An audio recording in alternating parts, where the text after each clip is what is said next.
సత్యం శివం సుందరం శ్రోతలకు నా హృదయపూర్వక అభినందనాలు తెలుపుతూ ఈ వారం బాక్సాఫీసును బద్దలు కొడుతున్న ప్రభాస్ కల్కి 2898 అనే చిత్రాన్ని గురించిన విశేషాలు తెలుసుకుందాం.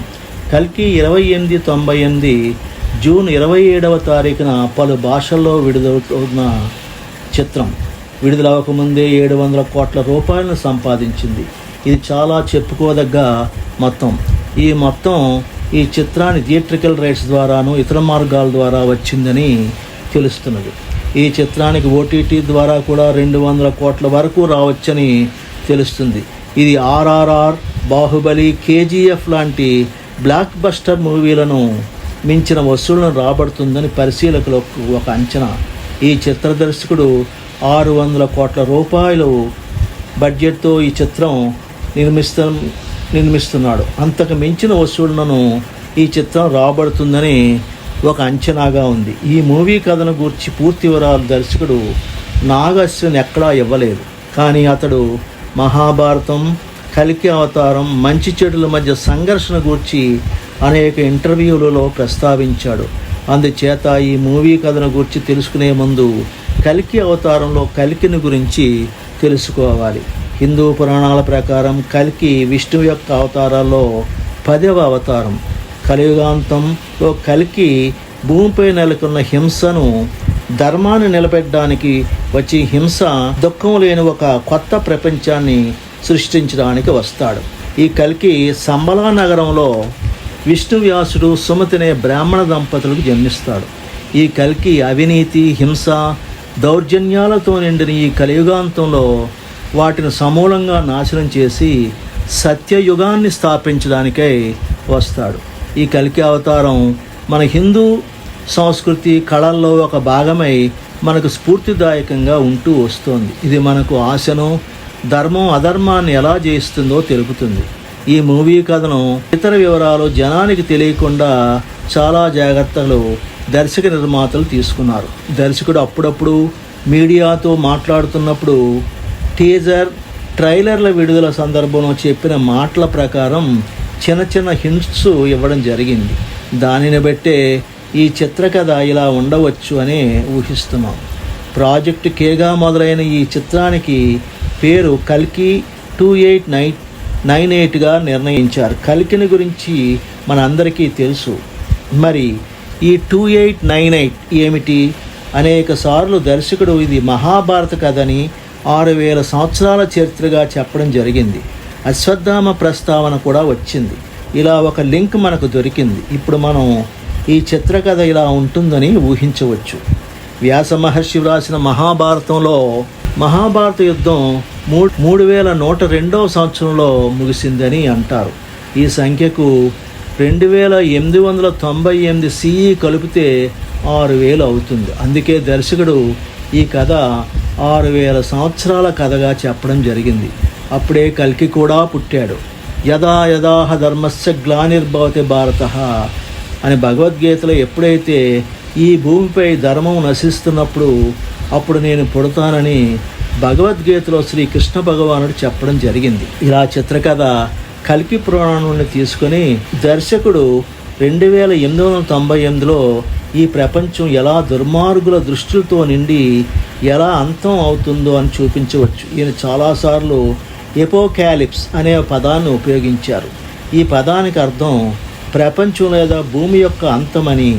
ఈ చిత్రం కల్కి పురాణంలోని సంఘటనలకు సమాంతరంగా కొన్ని పాత్రలు సృష్టింపబడి ప్రేక్షకులను రంజింపజేయడానికి ప్రయత్నించి ఉండవచ్చు. ఈ చిత్రం ఒక కల్కి పురాణాన్ని తీసుకొని ఊహించుకుని వ్రాసిన కథ, కానీ పూర్తిగా కల్కి పురాణం కాదని ప్రేక్షకులు గమనించాలి.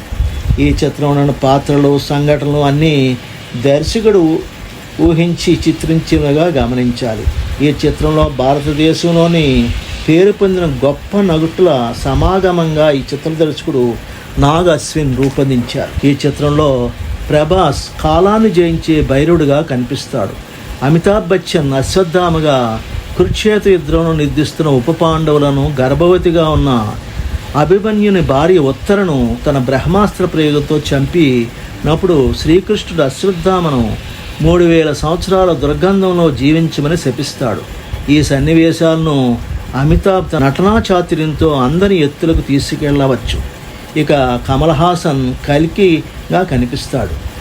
దీపికా పడుకొనే, దిశా పటాని, మలయాళ నటి అన్నాబెన్, దుల్కర్ సల్మాన్, పశుపతిగా పేరుగాంచిన మలయాళ నటుడు, శాశ్వత్ బెనర్జీ బెంగాలీ నటుడు, ఎస్ఎస్ రాజమౌళి, రామగోపాల్ వర్మ అతిథి నటులుగాను, రాణా దగ్గుబాటి, రాజేంద్ర ప్రసాద్, జగతి బాబు, గౌరవ్ చోప్రా ఇలా భారతదేశంలో అన్ని భాషా చిత్రంలోని ప్రముఖ నాయకులు ఈ చిత్రంలో పాలు పంచుకున్నారు.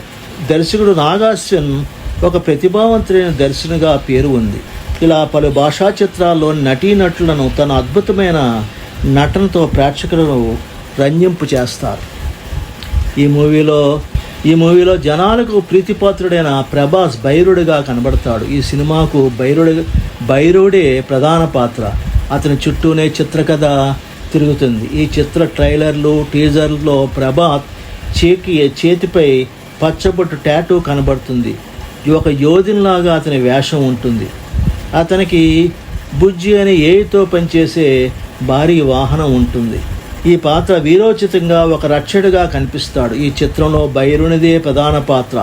6000 సంవత్సరాల కథ. మహాభారత యుద్ధం అంతం అయిన తర్వాత 98 సంవత్సరం అంటే సుమారు 900 సంవత్సరాల కథ అతని చుట్టూ తిరుగుతుంది. ప్రభాస్ అభిమానుల్ని, ప్రేక్షకుల్ని బైరునిగా అలరిస్తాడు.